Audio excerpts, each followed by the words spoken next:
Tout le monde en parle. C'était il y a 50 ans, le 20 juillet 1969, deux Américains foulaient pour la première fois le sol lunaire, Neil Armstrong et Buzz Aldrin. Alors, vous le savez, Damien Chazelle, le réalisateur, a magnifiquement illustré cette histoire dans son film First Man avec Ryan Gosling. D'ailleurs, je vous incite vivement à voir et à revoir ce film absolument splendide. Mais il se trouve qu'il y a quelques années, j'ai eu un grand privilège. J'ai été le seul journaliste français à passer 48 heures consécutives avec Buzz Aldrin et surtout, je l'ai convaincu de me raconter en images toute son aventure. Voici quelques extraits exclusifs de cette interview pour vous aujourd'hui dans Pop Cinoche.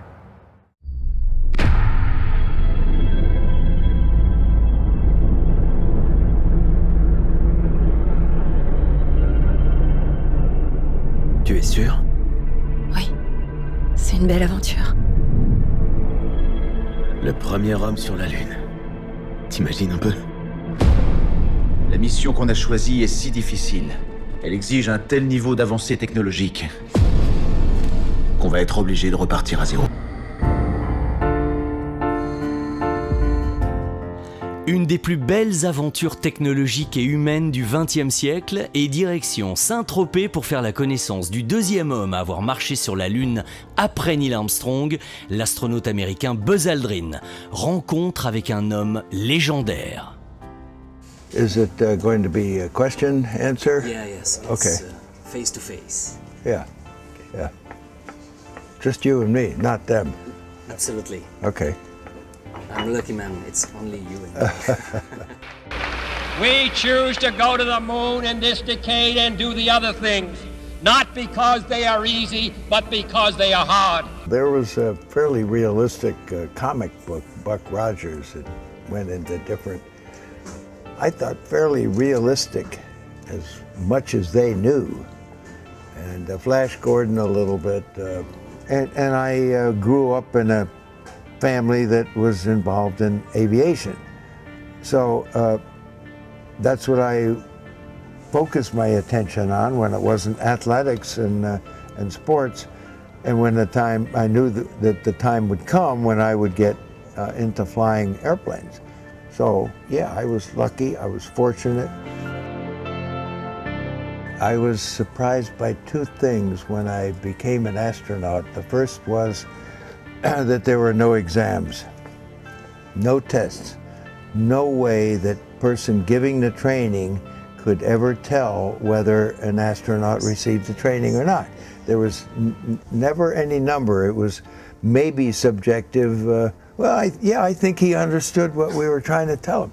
Well, it didn't impress me at all as being a very well-run, rigorous program.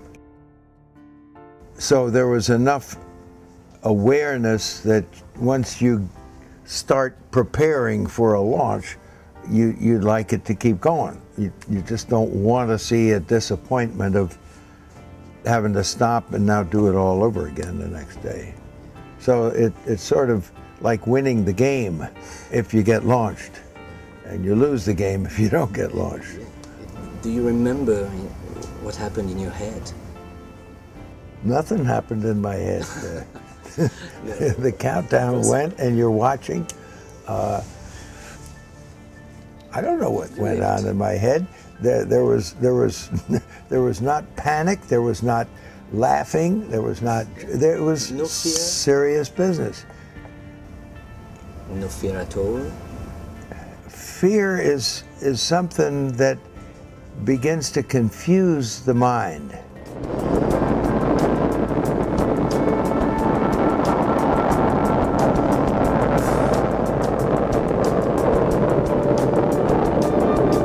I still think that there is a significant difference in the Apollo rockets, because some people talk about a very rough, vibrating, shaking around, and others of us seem to remember a much more smoother. Maybe you might get a different response out of Alan Shepard or Yuri Gagarin. Liftoff liftoff. We have a liftoff. 32 minutes past the hour. Liftoff on Apollo 11.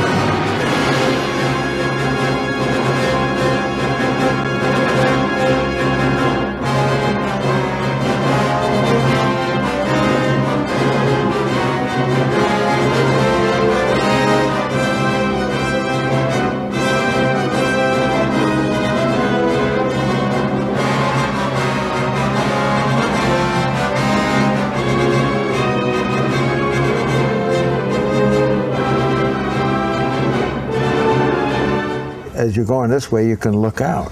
If you were going this way, you couldn't see anything, but you can begin to see the horizon. And it's like in an airplane, except higher, it's further away. And you're riding a rocket. So that makes it different.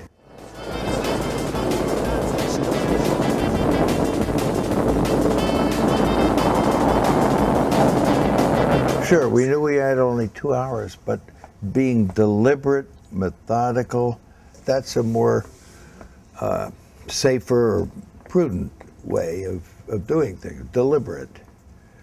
And that's why getting out, and if you try and go down a ladder in a big hurry, you're liable to slip and fall. And that's not so good because the TV camera is watching you and you don't want to do that. That's one small step for man, one giant leap for mankind. Oh, that looks beautiful from here, Neil. Obviously, he is ready to go away from the spacecraft. He has self-contained oxygen going in and coming out. Yeah. There is water to cool off his underwear. Little tubes to cool off. And that's water, and this is electricity. This is emergency oxygen, and the antenna. There wasn't any way to stay longer because you can only go once every 2 hours, and that's more oxygen you use up, so you have less reserve when you get into orbit. So there isn't any real reason to do anything different than the way it's been written in the flight plan for months. Hello, Neil and Buzz. I'm talking to you by telephone from the Oval Room at the White House. And this certainly has to be the most historic telephone call ever made. It was a surprise to me when Houston said the president wants to talk to you. Yeah. Yeah. And Neil didn't tell me that he knew, but that's typical. Neil, si tout ça se concrétise, vous entrerez dans l'histoire. Quel effet ça vous fait quand vous vous dites tout d'un coup dis donc, si le vol réussit... Nous ne prévoyons rien d'autre qu'une réussite sur ce vol. Je voulais dire, quel effet ça vous fait l'idée d'entrer dans l'histoire? Je peux peut-être vous éclairer là-dessus. C'est une responsabilité, mais c'est aussi réjouissant d'être le premier là-haut. We're not contemplating being extraordinary people. We were ordinary people carrying out something that in its entirety made a big deal.